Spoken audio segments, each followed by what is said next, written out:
ผู้เชี่ยวเข้ามาเมื่อนี้ก็จากคำถามจากทางพ่อลุงโดยจากทางผู้ใหญ่เพิ่นที่ติดตามแล้วก็เพิ่นเบิ่งขนาดเด้ออยู่เมืองสองคอนแล้วบัดนี้เพิ่นให้ทางผู้เชี่ยวนี่มาถามทางแม่น้องเอิงนี่ว่าถ้าเป็นไปได้นี่คันสิว่าก็เป็นผัวเมียกันอะไรเนาะเป็นผัวเมียกันแหละพี่น้อง เอาจะกี่ว่าได้ไรเนาะ อันนี้ทางบุลุงเราเนี่ยเราฮับได้คือเอาเจ้าเมื่ออยู่พ้นแล้วก็ลูกเต้าก็อยู่ได้ห้องนอนนี่สร้างให้นอนคนละห้องเลยเราว่าลูกเต้านี่บ่ยากเราว่านะยิ้มเลยยิ้มดีใจโอ้เป็นเจ้ได้แล้วอันนี้คันเจเป็นเจเซียวมาเอาได้เบาเลยเซียวเดี๋ยว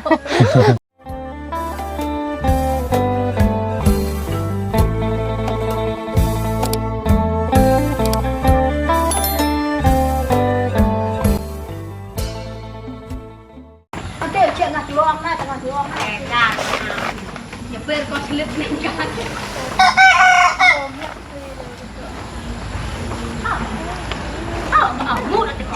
พี่น้องเนาะพากันเห็นอย่างเด้เนาะก็เสียงลังลายคู่ลายคนแท้นี่เสียงลังยุ่ยๆอยู่แท้นี่เนาะแต่อย่างเด้กินข้าวกินน้ำเนาะเสียงลังลายคนแท้นี่พี่น้องเอ้ยก็คือเก่าเนาะพี่น้องเนาะคนสิว่าก็เพราะว่าเฮาก็มาเบิ่งตั้งแต่มือเราพังรักแล้วก็ตามมากับมุ้งสังกะสีแล้วก็จนได้มานอนมื้อนี้ก็เป็นอีกมื้อนึงมาเบิ่งอัปเดตเยี่ยมยามถามข่าวน้ำกันอีกเนาะสำหรับทางแม่น้องเอิงเนาะพี่น้องเนาะก็มี เรื่องราวเนาะพี่น้องเนาะมื้อนี้ก็อาจจะว่าเป็นเรื่องราวก็ว่าได้เพราะว่ามีทางพ่อลุงเนาะพี่น้องเนาะพ่อลุงเพิ่นอยู่เมืองสองคอนแขวงสวรรณเขตเฮานี่แหละพี่น้อยเพราะว่าเห็นทั้งแม่น้องเอิงกับบ่มีที่ส้นที่เศร้าแล้วก็นี่แหละพี่น้อยทั้งพ่อลุงเพิ่นฝากมาถามเฮากับบ่ฮู้คือกันว่าเราสิตอบจังไดแต่ว่าทางพ่อลุงเพิ่นฝากมาถามก็คือเห็นทั้งแม่น้องเอิงนี่บ่มีหม่องรับหม่องนอนหรือว่ามานอนอยู่กระตูบนี่แหละพี่น้องเนาะก็เลยพอลุงฝากมาถามนั่นว่าถ้าเป็นไปได้ก็อยากให้ถามเรื่องแบบคู่ฮักคู่แพงอะไรพี่น้องเนาะกันเชื่อว่าก็เรื่องแบบเป็นสามีภรรยากันก็ว่าได้เนาะพี่น้องเนาะเป็นให้ทั้งหมดเชียงมาถามพอเพิ่นอยู่เมืองสองคอนนี่แหละพี่น้องอยู่แขวงสวรรณเขตเฮานี่แหละพี่น้องเนาะพอเพิ่นกับมีบ้านมีเฮือนเนาะมีบ้านเฮือนกันเดียวกันแหละพี่น้องเนาะเพิ่นกำลังสร้างอยู่เฮือนหลังบ้านใหญ่พี่น้องเพิ่นส่งใหม่ทั้งหมู่เชียงเบิ่งก็โอ้เนาะถ้าว่าทางครอบครัวเราได้ไปอยู่เป็นครอบครัวพุ่นนี่โอ้ถือว่าบุญวาสนาได้นี่ตามหมู่เชียงเบิ่งนี่พี่น้องเนาะก็แต่ว่าก็เว้าเรื่องอนาคตเฮาก็บ่ฮู้นำคือกันแต่ว่าเพิ่นฝากมาถามเนาะพี่น้องเนาะเอาสบายดีเด้อพี่น้องเนาะสบายดีพี่น้อง FCน้ำกันเบิร์ดสุขุสุคนเนาะพี่น้องเนาะพบเจอกันอีกคือเก่าคือเดิมพระผลปล่อยไปตกลงมิดอีกคือเก่าคือเดิมในตอนนี้กับพี่น้องเนาะ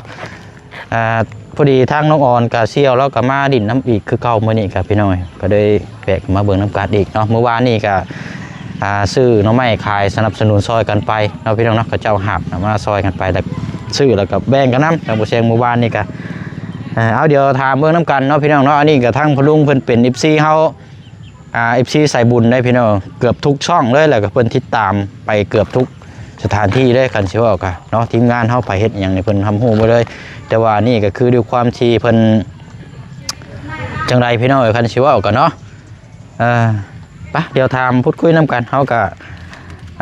เพิ่นฝากมาพี่น้องเนาะเฮาก็ถามเบื้องน้ำกันโอ้เนาะเราก็อายุเราก็ยังบ่ทันได้ฮอด40เราพี่น้องประมาณ30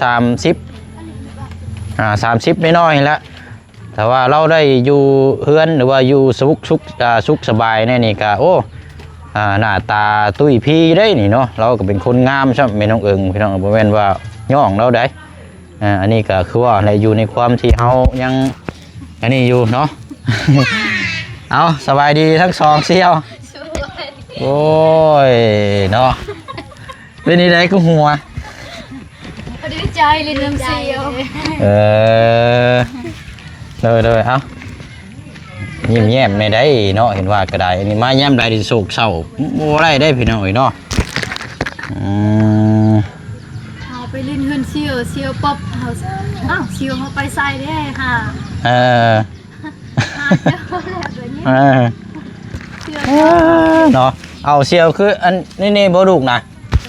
ผู้นี้บ่ลูกน้อยนะ โดย แทบจะบ่ได้คอยเห็นพี่น้อยแทบจะบ่ได้คอยเห็นเนาะก็เลยอันนี้ได้ไหมอันนี้ผู้ชายได้เนาะ เอ้ย เอาขนมมาแบก ใจอ่ะ ให้ลูกเจ้าเอานี่ขนมมาหาเด้อ เป็นยังไงคนหัวอยู่บ่ หัวนี้ หัวตรงขามมึงนี่ได้เนาะ โดย แต่ว่าอยู่ในพุ่นบ่ได้หัวเนาะ โดย โอ้แต่ว่าก็อุ่นดีเด้อเนาะหักได้กระตูบแบบซี่กะเอาอะไรเนาะเป็นยังไงมาเยี่ยมมายามเซียวทั้งนี้กะมียังมาตอนเซียวนะ โอ้ไม่ยัง โอ้ย ไปเล่น เออ เดินแล้ว ก็ได้ไปเล่น ตั้งแต่มามื้อนั้นพุ่นบ่ โดย กินฮอดก็ไปเล่น นั่นก็เลยอันน่ะยังบ่ทันมาหากันมามื้อนี้เนาะ แบบน้องอยู่ผู้เดียวก็เหงาเด้ มีแต่ผู้เดียวน้องบ่มีหมู่นี่ก็เฮาปุ๊บเชียวได้ เชียวไปชายทานน้องครับเชียวไปช้อนแล้วเฮาปุ๊บ เชียวมาเฮาปุ๊บ เนาะ ยกเชียวเด้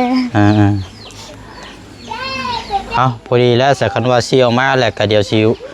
เล่าแล้วก็ฟังน้ำกันก็ได้เนาะผู้เชี่ยวเข้ามามื้อนี้ก็จากคำถามจากทางพ่อลุงโดยจากทางผู้ใหญ่เพิ่นที่ติดตามแล้วก็เพิ่นเบิ่งหั่นน่ะเด้อ โดย เพิ่นอยู่เมืองสองคอนทางลงไปทางปากเซ่นี่แหละเนาะเพิ่นสิเว้ากันอยู่เมืองสองคอนแล้วบัดนี้เพิ่นให้ทางบ่เชี่ยวนี่มาถามทางแม่น้องเอิงนี่ว่าถ้าเป็นไปได้นี่คันสิเว้าก็เป็นผัวเมียกันหั่นแหละเนาะ โดย เป็นพ่อเมียกันแหละพี่น้อง เอาจะกี่ว่าได้ไรเนาะ ว่าหนึ่งมาแต่ว่าจุดประสงค์ก็คือทั้งอันน่ะพดุงเพิ่นว่าสงสารนั่นแหละเนาะคือว่าบ่มีหม่องหลับหม่องนอน โดย และพดุงก็สิเอาเจ้านั้นไปเป็นเมียแล้วเอาไปเป็นลูกเต้าเจ้านี่สิเอาเป็นบุคละแบบว่าเพิ่นสิเราสิดูแลให้เบิดเลย โดย เอาไปอยู่น้ำกันดูแลน้ำกันนะ โดย แล้วก็บ้านเฮือนซานลันซองนี่บ่ต้องเว้าทางผู้ลุงเพิ่นถ่ายรูปมาให้เบิ่งป้านึกว่าอันนี้เป็นเอาหลังใหญ่แล้วก็งาม แต่ว่าเฮือนกำลังเริ่มสร้างอยู่นะ โดย กำลังเริ่มสร้างอยู่กำลังเริ่มเดินสายไฟอยู่นะก็ถ้าเป็นไปได้นะพี่น้องเอ้ยก็ไปอยู่เมืองสองคอนนี่เจริญได้อยู่น้ำมีแต่น้ำแกงน้ำยังโอ้หาอยู่หากินนี่สะดวกสบายถ้าว่าเป็นไปได้นี่สิเมื่ออยู่น้ำเราอยู่บ่ เมื่อเอ้ย ฮะ เมื่อเอ้ย อย่างเมื่ออยู่ โดย อ๋อเอ้าคือง่ายแท้นี่ ง่ายเอ้ยแบบอยู่คนเดียวถูกเด้ เออ อยู่คนเดียวเด้ โดยแต่ว่าอันนี้ทางบุลุงเราเนี่ยเราว่าเราฮับได้ได้ โดย คือเอาเจ้าเมื่ออยู่พ้นแล้วก็ลูกเต้าก็อยู่ได้ห้องนอนนี่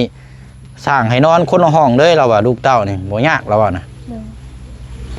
ก็สิ ก็ไปน่ะอยู่กับพี่น้องละมาเรอปะละพี่น้องอันนั้น อย่าห้องล่ะอย่าห้อง เจอเรอ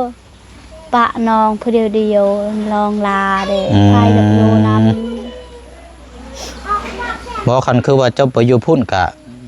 นั้นที่เฮาก็มาเยี่ยมยามเนาะก็มีรถส่วนโตวได้ขี่ขึ้นมามันก็ง่ายเนาะไปเยี่ยมยามทำข้าวแต่มานั่งรถโดยสารนี่ก็จะอึดแน่จักหน่อยอยู่แล้วมัน โอ้ยเขาบ่เคยขี่รถใหญ่ เออ ง่อยหาตัวเอ้ย จะเสียงลังได้จะเสียงลัง กัด โอ้ยดอกว่าเจ้ามีเสียงนะจะเสียงลังลายมันอันนี้เขากล้องค่อยเอาง่ายๆเลยนี่ยังคุยยังบ่ได้คุยก็คือพร้อมแล้วเนาะโอ้ไม่เสียวสิบ่กินฮอดกันบ่ละวัน กินฮอดแล้วโอ้ยเชียวไปเอ้ยอย่าไปเชียวยกเบิ่งของไทยบ่อยู่เมืองสองคอนคือลงเมื่อบ้านบ่เชียงนี่ก็ อยู่เมืองอุตุพรน่ะก็ยิ่งลงไปพุ่นก็เมืองจำพรก่อนแล้วก็จังเข้าเมืองสองคอนใช้เวลาขับรถไปก็ประมาณเกือบ4 ชั่วโมงก็ฮอดแล้วก็ประมาณนี้แหละบ่ไกลปานใดดอกไปเตะตาดอประชาลาวจะมีโทรศัพท์อยู่บ่มีเอ้าบ่ได้มีโทรศัพท์ใช้บ่โทรเนาะโทรพี่น้องละยากไอ้นี่มันมีโทรศัพท์ก็เฮาก็เว้าเรื่องบุญวาสนานี่เฮาบ่ฮู้คือกันได้นี่เนาะอันนี้ก็เพิ่นฝากให้มาถามนะทางพ่อลุงเพิ่นอาจจะตัดสินใจแล้วเพราะว่าเราก็น่าจะเป็นโสดนั่นแหละแต่ว่าเรามีเฮือนมีซานมีหยังเบิดแบบว่าพร้อมถ้าเจ้าเอาเจ้าไปดูแลกับลูกเต้านี่เพิ่นพร้อมสิดูแลเอาเป็นลูกบุญธรรมเป็นลูกแบบวันนี้อยู่นํกันเลยหั่นนะตามที่เราเสียงมานะก็ให้เชียวเขาไปให้เชียวสบายแต่กินฮอดก็ไปเล่นกินฮอดก็ไปเล่นบ่ยากหรอกเนาะเดี๋ยวทั้งนั้นมากับพี่ก็ได้กูบ่ยากเชียวก็บ่ฮู้กับประชาลาวคายพักก็บ่ฮู้ซ้ำโอ้เจ้าบ่อยู่พุ่นเจ้าเว้าคนเมืองสองคอนได้บัดนี้คนเว้าภาษาลาวเมืองสองคอนได้เหมือนภาษาอยู่เทิงพี่นี่เจ้าลืมแล้วได้บัดเจ้าไปเว้าอยู่พุ่นนี่ห้วยอยู่ดนลืมลืมได้เนาะเอากะอันนี้ตามจุดประสงค์เลยพี่น้องเนาะตามจุดประสงค์ของทางพ่อลุงเพิ่นอันนี้มีแต่ว่าถ้าเป็นไปได้ก็อยากให้คุยกันเบื้องก่อนเนาะแต่ว่าโทรศัพท์เราบัดบ่มีพี่น้องคันสิว่าก็ต้องลงทุนในบาทนี้เนาะลงทุนซื้อโทรศัพท์ได้พี่น้องจังอยากลมกับเรากันคุยกันเบิ่งแต่ว่าเป็นไปได้ถ้าว่าโอเคหรือว่าจังไดก็ให้เราขับรถขึ้นมาเบิ่งเลยเนาะมั่นคอกันแล้วก็ผูกแขนกันกับเมื่อหาอยู่หากินอยู่บ้านพุ่นละบัดนี้เนาะ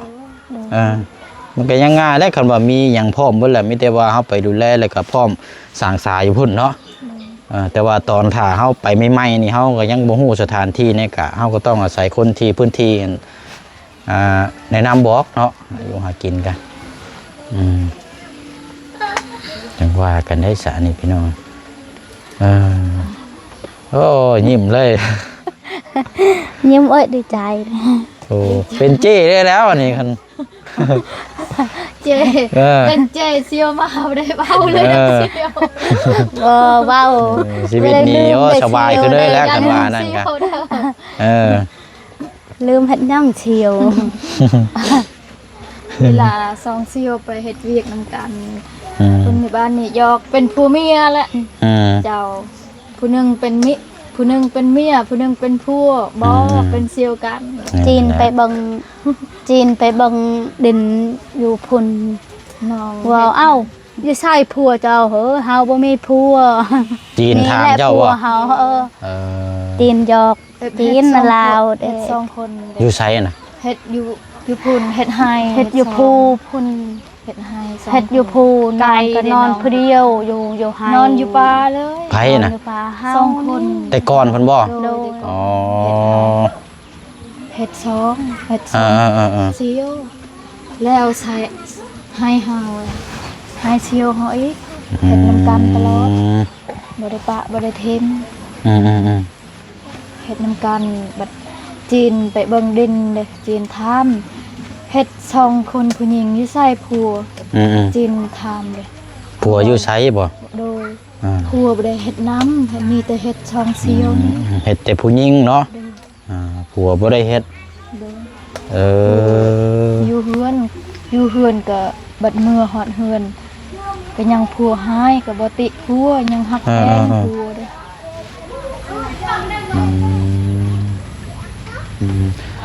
การนี่เขาพูดคุยแบบบริเวณว่าเรื่องตลกเรื่องอย่างไรพี่น้องเรื่องจริงเนี่ย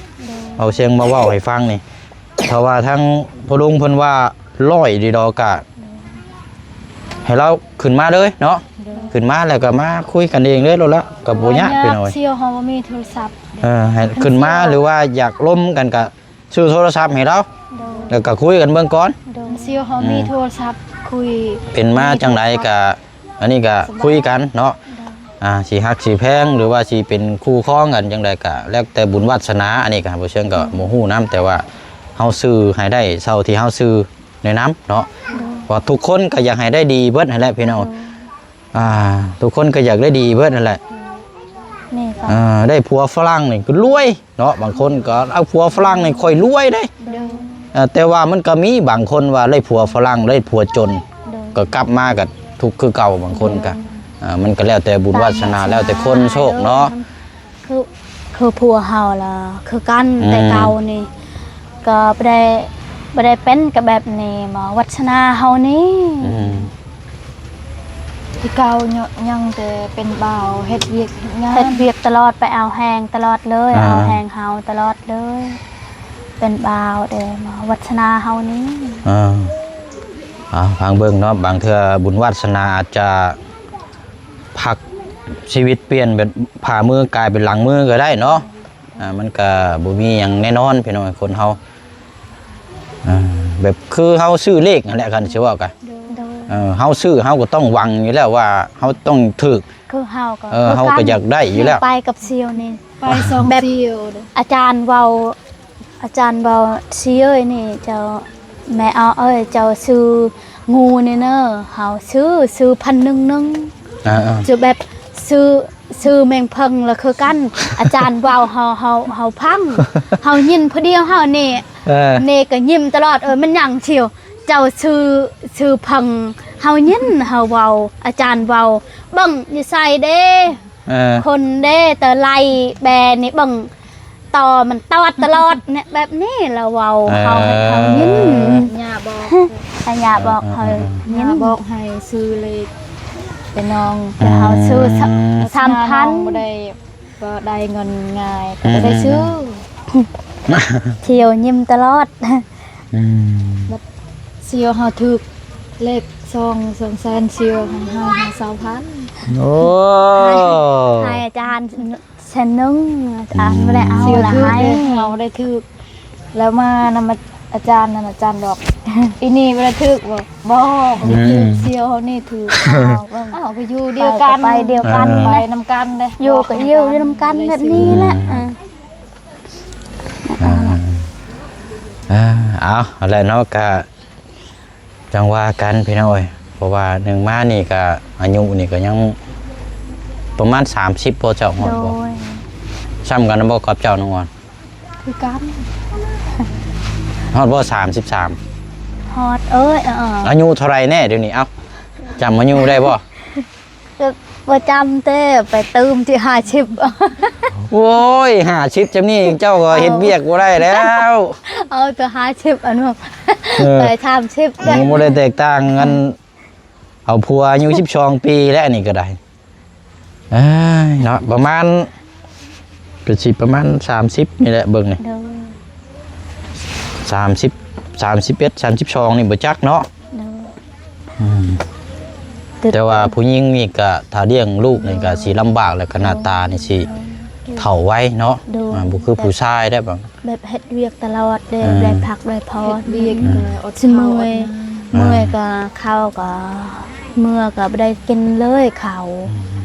กับการกินการอยู่เฮาเนี่ยมันบ่สมดุลแล้วมันก็ทำให้ร่างกายก็เฒ่าก่อนอายุเนาะเพิ่นเฮาผู้ชายนี่ก็คือกันกินเหล้าเมายาลิ้นพักผ่อนหน่อยนี่เฒ่าไวกว่าอายุขึ้นอยู่กับเฮาผู้ดูแลเพิ่นนั่นแหละเนาะคันสิว่ากับร่างกายการกินการอยู่นะพี่น้องคันสิว่ากันเอาสาวพี่น้องเนาะเดี๋ยวถ้าว่าลงคลิปนี้ไปก็ถ้าว่ามีหยังเพิ่มเติมเกี่ยวกับที่เฮาพูดคุยแล้วมีก็มื้อเฮาก็สิมาเว้าแจ้งนํกันอีกรอบนึงนี่ทางเพิ่นลุงเพิ่นฝากถามมาพี่น้องโอ้ยก็ได้ไปอยู่นี่สบายแล้วเจ้าเพื่อนหลังใหญ่ได้เพื่อนแบบ แบบมันคล้ายๆแบบคือเพื่อนแบบสไตล์แบบเมืองนอกคันแหละกันสิว่ากันเนาะงามได้พี่น้อย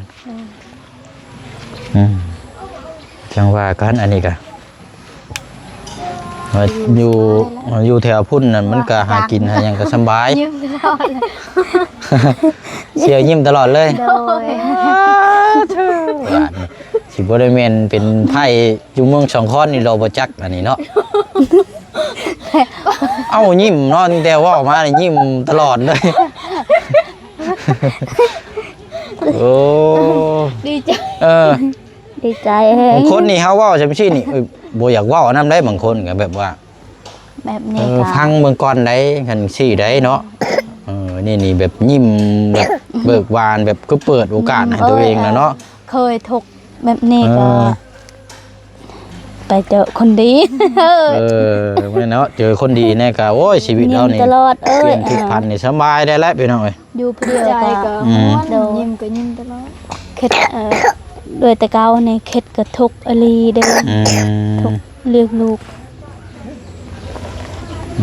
เนียงใดๆเด้4คนเด้ว่าแบบนี้แหละแต่ใจเฮา แต่ว่าตามที่เจ้าคิดก็ตามที่คนคิดว่าทั่วไปนี่ก็คนที่สิมาเอาเฮานี่ว่าต้องให้คิดจิตใจต้องรักแน่นก่อนได้เนาะถ้าว่าสิมีครอบครัวหรือว่าสิอยู่นํกันในนึงมานี่เฮาว่าลูกติดเนาะต้อง4คนนะพี่น้องเฮาต้องดูแลอีกเด้มาอยู่ต้องดูแลลูกซอยกันอีกถ้าเอามาแล้วบ่ดูแลนี่ก็อยู่นํกันบ่ได้อีกอันนี้ต้องเตรียมใจมาก่อนนี่ต้องหาอยู่หากินหาเช้ากินแรงนี่ต้องระดับนึงนะคันสิเว้ากันเนาะเพราะว่าต้องเข้าใจในการที่เป็นอยู่เนาะก่อนเฮาสิมาอยู่นํกันนะ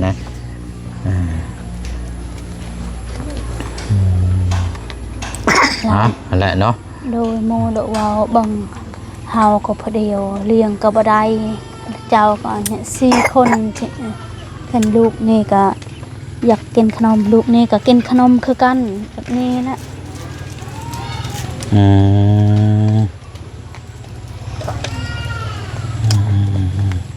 เอาดีแล้วเนาะก็ดุนชมน้ำกันพี่น้องแต่ที่แน่ๆนะฝนมาอีกแล้วเดี๋ยวนี้นะฝนบ่หยุดครับมื้อนี้ฝนเริ่มแห้งอีกแล้วสิเปียกได้บาดนี่โอ้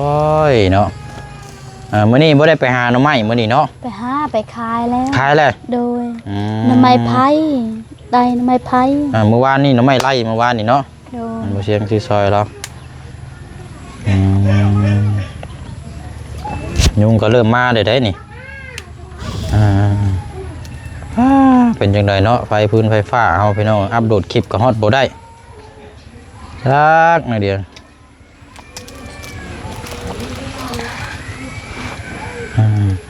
เอาตามนั้นแล้วซะเนาะมีหยังก็ถามข้าวกันอันทั้งเชียวเป็นนี่ได้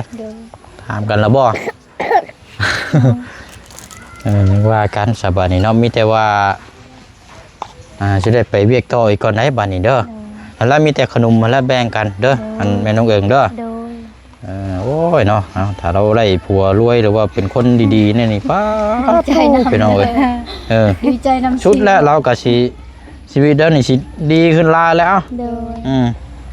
เพราะว่าก็ลำบากมากเนาะ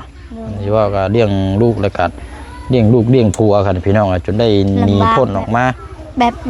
นี่ก็โดนในชาวปลูกแคนได้ให้